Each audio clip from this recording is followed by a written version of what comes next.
प्रत्याशी के प्रत्याशी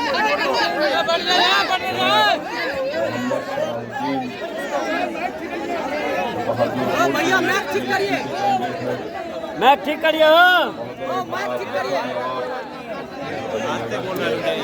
प्रत्याशी है रे मीडिया वाला रे कहाँ गई?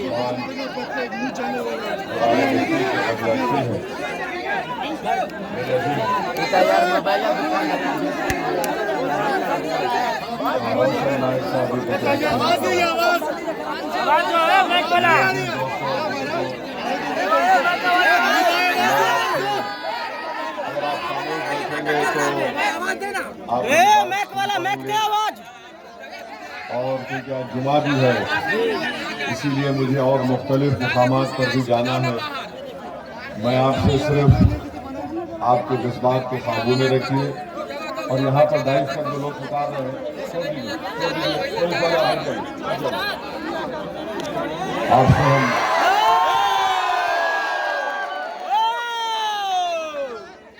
अभी हमारी बात सुनिए, उसके बाद आगे लगाइए क्योंकि जुमा है, मुख्तलिफ बुजुर्ग आए हुए हैं, सबको जाना है। बिल्कुल सही बात है।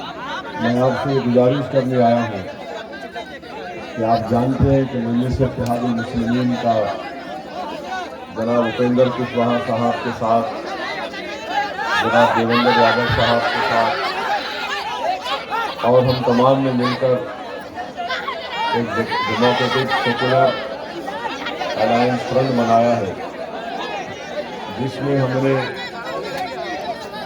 ये तय किया कि जनाब उपेंद्र कुशवाहा साहब बिहार के नए मुख्यमंत्री के उम्मीदवार के तौर पर हमने पेश किया। मैं यहाँ पे कोई बात नहीं करेगा, बैठ जाइए, बैठ जाइए।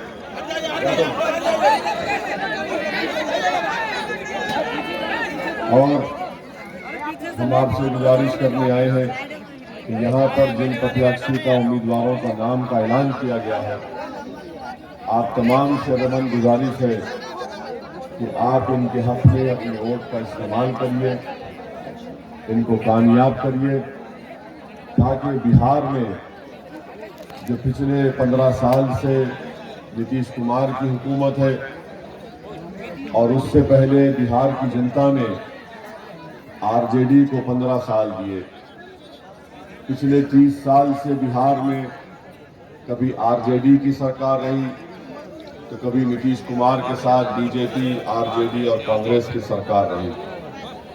एक इंसान की जिंदगी में 30 साल का एक अरसा बहुत लंबा अरसा होता है और 30 साल आरजेडी, कांग्रेस, नीतीश कुमार और बीजेपी ने बिहार के विकास की जो उम्मीदें थी उन उम्मीदों को छोड़ो, बल्कि उन्होंने बिहार को बहुत पिछड़ा कर दिया। हम डेटा के जरिए इस बात को बता सकते हैं कि कैसे 15 साल जेडीयू ने बिहार के लिए उसको ना इस्तेमाल किया, ना बिहार में कोई विकास का काम किया। आप खुद जानते हैं कि कैसे अस्पताल का या 75 बेड का दवाखाने के तामीर का काम सब डिविजनल हॉस्पिटल का 11 साल से चल रहा है, अब तक खत्म नहीं होता। बाढ़ आती है तो कोई पुरसाने हाल नहीं है। शिक्षा के लिए प्राइमरी और एलिमेंट्री स्कूल्स तो जरूर है, मगर वहां पर टीचर का कोई इंतजाम नहीं है। आखिर क्या वजह है कि भारत का बिहार एक वाहिद प्रदेश है जहां पर 52% बच्चे अशिक्षित हैं? इसका जिम्मेदार कौन है? मेरे अजीज दोस्तों और बुजुर्गों, हमारे नौजवान बच्चे अगर डिग्री का कोर्स करना चाहते हैं तो 3 साल का कोर्स 5 साल लग जाते हैं। आखिर क्या वजह है कि यहाँ का नौजवान दिल्ली, पंजाब, महाराष्ट्र, मुख्तलिफ रियासतों को जाकर काम की तलाश में जाता है? इसीलिए हम आपसे अपील करने आए हैं कि आप कुशवाहा साहब के उम्मीदवारों को और इस अलायंस में जो पार्टी है उनके उम्मीदवार, उनके प्रत्याशी को वोट देकर कामयाब करिए, ताकि एक नए बिहार की तामीर हो सके, ताकि जो काम शिक्षा में नहीं हुआ, अस्पतालों के जिम्मे में नहीं हुआ, ये एक अहम काम है जिसको करना बेहद जरूरी है। आपके पास कल तक कोई विकल्प नहीं था, कोई अल्टरनेट पॉलिटिकल प्लेटफॉर्म नहीं था। आज मजलिस इत्तेहादुल मुस्लिमीन उपेंद्र कुशवाहा साहब के साथ आपको एक विकल्प दे रही है और आपसे गुजारिश कर रही है कि आप इनके उम्मीदवारों को प्रत्याशी वोट देकर कामयाब करिए। मैं जानता हूं कि मुझ पर उंगलियां उठाई जाएंगी, मुझ पर तनकीद की जाएंगी, मगर ये बात बिल्कुल सच है कि नीतीश कुमार के दौर में आज एक गरीब को अगर शौचालय बनाना है तो उसको वो शौचालय उस वक्त तक नहीं बनता जब तक कि वो गरीब 2000 की रिश्वत नहीं देता। ये बात प्रधानमंत्री आवास योजना में एक गरीब को अगर घर हासिल करना है तो उसको 20,000 की रिश्वत देनी पड़ती है। नीतीश कुमार के पास कोई जवाब नहीं है। यही अहम बातें हैं जिनको आपको देखकर वोट देना है। आरजेडी को आपने 15 साल मौका दिया और 15 साल में एक परिवार के दो लोगों को आपने बिहार का मुख्यमंत्री बनाया। अब बिहार में बदलाव की लहर चल रही है और मैं जहां कहीं भी जा रहा हूं, लोग आरजेडी, कांग्रेस, नीतीश कुमार और बीजेपी से तंग है। वो ये देख रहे हैं कि इसका मुतबादिल क्या है, इसका विकल्प क्या है। इसका मुतबादिल और विकल्प जनाब कुशवाहा साहब हैं। आप इनको कामयाब और यहाँ का मुख्यमंत्री बनाएंगे। तीसरी बात यह है कि हमारे खिलाफ इल्जाम लगता है जैसा कि उत्तर प्रदेश के मुख्यमंत्री बिहार को आए और बिहार में विधानसभा का चुनाव हो रहा है, वो ये नहीं बता पाए कि बिहार में बीजेपी और नीतीश कुमार ने बिहार की जनता का क्या विकास किया, बल्कि उत्तर प्रदेश के मुख्यमंत्री ने आकर यहाँ पर असदुद्दीन ओवैसी का नाम लिया और कहा कि वो पाकिस्तान के हित में बात करते हैं। मैं ये पूछना चाहता हूँ बीजेपी के लोगों से कि आपका उत्तर प्रदेश का मुख्यमंत्री बिहार को आता है और यहाँ पर आकर भी उसको असदुद्दीन ओवैसी ख्वाब में क्यों दिखाई देते हैं? बात तो ये है कि इतने बड़े प्रदेश का मुख्यमंत्री है और बिहार को आकर बिहार की जनता के सामने पाकिस्तान की बात करते हैं। हमने कभी पाकिस्तान को अपने ख्वाब में भी हम नहीं सोचते। पाकिस्तान हमारे बुजुर्गों ने जब वो जिंदा थे तो उन्होंने एक बड़ा सही फैसला लिया और वो फैसला ये था कि मोहम्मद अली जिन्ना के 2 नेशन थ्योरी को नहीं मानते। ये भारत की सरजमीन हमारी सरजमीन है, इसीलिए हमने इसको अपना वतन माना और हम सुबह क़यामत तक यहाँ पर रहेंगे, बाइज्जत शहरी बनकर रहेंगे, अपने कल्चर पर, अपने मजहब पर और अपने पसंद के उम्मीदवार के हक में अपने वोट का इस्तेमाल करेंगे। इसलिए कि बाबा साहिब अम्बेडकर का बना हुआ संविधान हमको इस बात की इजाजत देता है। मैं बीजेपी के लोगों को जो बार बार असदुद्दीन ओवैसी को पाकिस्तान से जोड़कर देखते हैं, क्योंकि ये क्षेत्र जो यहाँ पर आपका बेनीपुर का ये विधानसभा है, ये दरभंगा के पार्लियामेंट की सीट का भी हिस्सा है। यहाँ पर किसी जमाने में जनाब कीर्ति आजाद साहब यहाँ के सांसद थे, मेंबर ऑफ पार्लियामेंट थे। कभी उनसे पूछ लीजिए, यूट्यूब पर हमारा वीडियो भी है, जब हम और कीर्ति आजाद साहब और मुख्तलिफ बीजेपी के यशवंत सिन्हा भी जब बीजेपी में थे, शाहनवाज हुसैन, ये सब हम लोग दूसरे सब पार्टी के लोग मिलकर पाकिस्तान को गए थे यशवंत सिन्हा साहब की क़यादत में। तो वहाँ पर इस्लामाबाद में एक टीवी पर एक डिबेट हुआ जिसमें मैं, कीर्ति आजाद साहब और मणिशंकर बैठे थे। दूसरी तरफ पाकिस्तान के अब जो मौजूदा फॉरेन मिनिस्टर हैं शाह महमूद कुरैशी, उनके नवाज शरीफ के उस वक्त के डिफेंस मिनिस्टर और एक इस्लामी तंजीम के कोई मौलाना बैठे थे।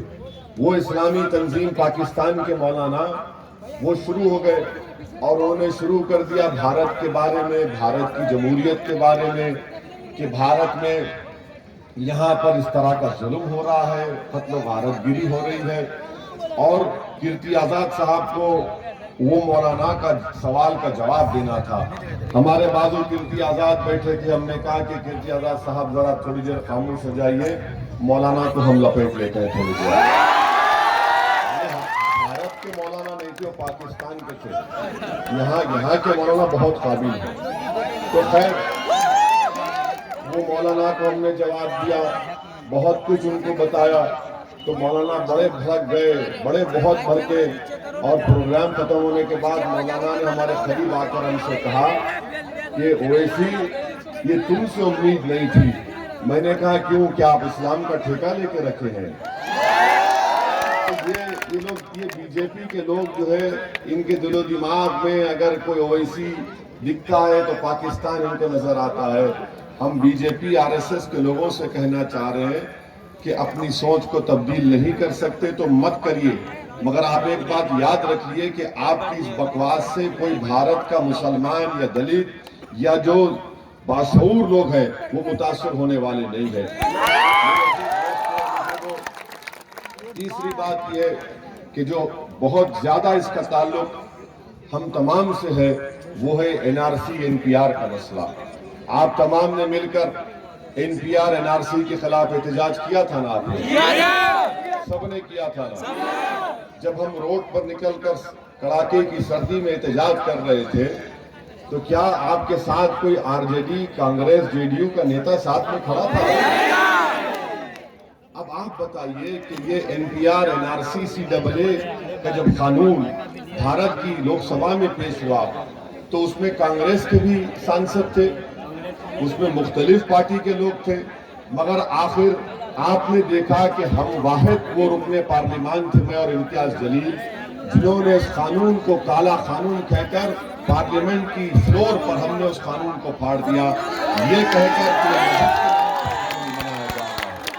आज जो हमको फिरका परस्त कहते हैं, जो हमको वोट कटवा कहते हैं, जो हमको किसी का बी टीम बनाकर कहते हैं, हम उनसे पूछना चाहते हैं कि बताइए आपका एनपीआर एनआरसी पर आपकी राय क्या है? आरजेडी कांग्रेस का एनपीआर एनआरसी के ऊपर राय क्या है? हमारी राय यह है कि अगर उपेंद्र कुशवाहा बिहार के मुख्यमंत्री बनेंगे तो यकीनन बिहार में सेंसस होगा, मगर एनपीआर एनआरसी नहीं होगा इंशाअल्लाह। आप पूछिए आरजेडी कांग्रेस के लोगों से कि भैया बता दो हमको, उनको बोलना कि एक शेरवानी पहनकर सर पर टोपी पहना हुआ एक दाढ़ी जिसके चेहरे पर थी, एक दीवान आकर ये बात करके गया और आपसे सवाल कर रहा है, बताओ तुम हमारा वोट हासिल करना चाहते हो तो तुम्हारी पॉलिसी क्या है? लोग पूछेंगे कि असदुद्दीन ओवैसी ने तेलंगाना रियासत से जहां से हम आते हैं वहां पर हमने क्या किया? वहां पर हमने तेलंगाना के चीफ मिनिस्टर केसीआर चंद्रशेखर राव साहब से बात करके तेलंगाना की विधानसभा में हमने एक रेजोल्यूशन पास किया और रेजोल्यूशन ये कहता है कि तेलंगाना में तेलंगाना की सरकार एनपीआर एनआरसी नहीं करेगी, सेंसस करेगी। ये ताकत होती है। और लोग हमको बोलते हैं अरे ओवैसी तुम क्या सत्ता में आओगे? मेरे भाई एक बात याद रखो, जिनको आपने 15 साल सत्ता दी आरजेडी को और जिनको आपने 15 साल जेडीयू को सत्ता दी, ये सिर्फ अपने घर को चमकाए और गरीबों के घर को अंधेरा करके चले गए। सत्ता इनको मिली, ताकत उनको मिली, सब चीज उनको मिला, मगर बताओ आपको क्या मिला? आपके हाथ में कुछ नहीं है। मैं आपसे अर्ज करने आया हूं कि जब तक आप अपने वोटों से अपने पार्टी के नुमाइंदों को कामयाब नहीं करेंगे उस वक्त तक आपके मसाइल हल होने वाले नहीं है। वरना सिर्फ आपको डरा डरा कर वोट हासिल किया जाएगा कि देखो वो आ रहा है, वो आपकी जान को खतरा है, आपकी इबादतगाह को खतरा है, आपकी तहजीब को खतरा है, आपके तमद्दुन को खतरा है। आप कब तक डर डर कर वोट देंगे? मैं आपको एक उम्मीद दिला रहा हूं, मैं आज शेयर कर रहा हूं कि बेखौफ होकर वोट दीजिए। आप अपनी पार्टी के उम्मीदवारों को कामयाब करने, ये डर कर किसी से डर कर, किसी से मरूब होकर, किसी के फिक्र करे बगैर आप आजादना तौर पर जहनी गुलामी से आजाद होकर जहनी उलझनों से आप अपने आप को दूर रखिए और अपनी दिल की बात को सुनकर वोट दीजिए। दिमाग से सवाल करेंगे तो दिमाग हमेशा कहेगा कि खतरा है, दिमाग हमेशा कहेगा कि मत मुकाबला कर। दिल से बात करेंगे, दिल से पूछेंगे तो दिल कहेगा कि जब इश्क किसी से किया है तो इसमें सब कुछ कुर्बान कि बगैर डरे किसी का खौफ मत करिए। बीजेपी है, बीजेपी के पूरे बिहार में 40 लोकसभा की सीटें हैं, सिर्फ एक लोकसभा की सीट पर कांग्रेस जीती। यहां से कीर्ति आजाद को सीट नहीं दी है, उसको वहां झारखंड भगा दिए। हाँ, यहां से बीजेपी जीत गई। क्या आपने बीजेपी को वोट दिया था? ये बताइए, आपने दिया था? तो कैसे बीजेपी जीती? तो कहां गया कांग्रेस का वोट? कांग्रेस का वोट मोदी को चला गया ना, तभी तो जीती बीजेपी। आरजेडी का भी कोई एमपी नहीं है बिहार में, तो आरजेडी का रिवायती वोट कहां गया? किधर गया वो? आरजेडी बोलती माई माई माई माई, इतना एम वाई बोला, अब इसमें से वाई कहां गया? और हम ही रह गए। क्या हम सेकुलरिज्म के क्या गुलाम है कि झंडा हम जिंदगी भर लेके जाएंगे सेकुलरिज्म का? हर बार नहीं, आपकी जिम्मेदारी है। अरे मेरी जिम्मेदारी नहीं है, तुम उठाओ उसको। अब मैं उठा कर जमीन के अंदर धस चुका हूं। हमारे स्कूल में बच्चे नहीं है, और मैं चैलेंज के साथ कह रहा हूं कि अगर 15 साल आरजेडी को, 15 साल नीतीश को मिले, तो बताओ तुमने मुस्लिम अकलियत के लिए क्या किया? भारत के संविधान में, भारत के आईन में आर्टिकल दफा 30 है जो तालीम के लिए है। अब बताओ आपने क्या किया?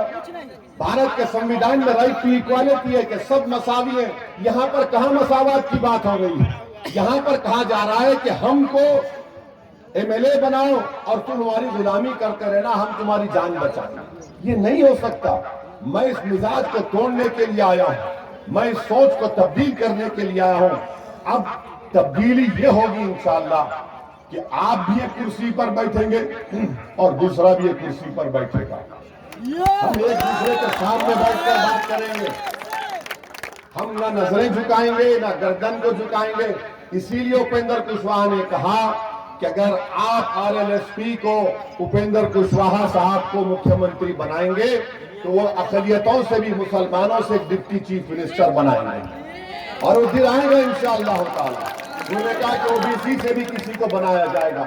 ये काम करना है, जोड़ने की जरूरत है, हिस्सेदारी की जरूरत है। ये कब तक सिर्फ आप वोट डालने वाले बनेंगे?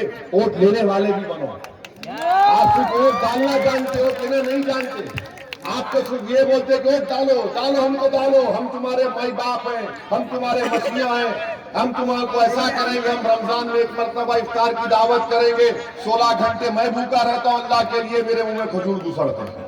और बोलते सेकुलरिज्म है। सेकुलरिज्म ये नहीं है।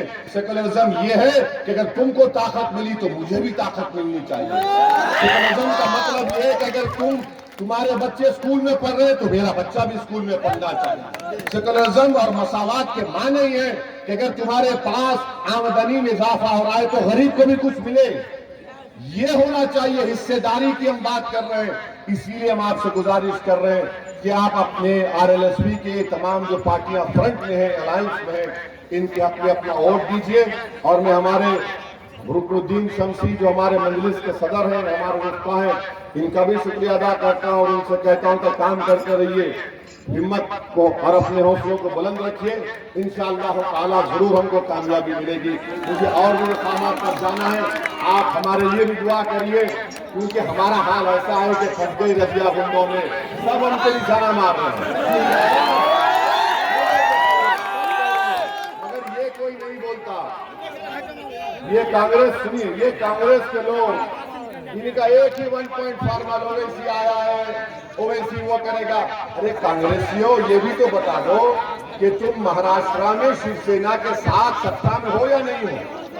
महाराष्ट्र में शिवसेना, उसका जिक्र श्री कृष्णा कमीशन की रिपोर्ट में आया कि बाबरी मस्जिद की शहादत के बाद शिवसेना के लोगों ने क्या किया था।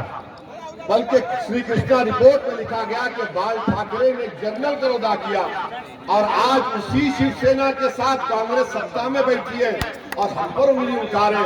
अरे कांग्रेसियों, हम तुमको आईना दिखा रहे हैं तो तुमको अपने उस आईने में अपना चेहरा बदनुमा दिख रहा है। यकीनन तुम्हारा चेहरा वही तुम्हारा असली चेहरा। बहरहाल आप मुस्तैदा तौर पर अपने वोट का इस्तेमाल करिए। अस्सलाम वालेकुम, शुक्रिया।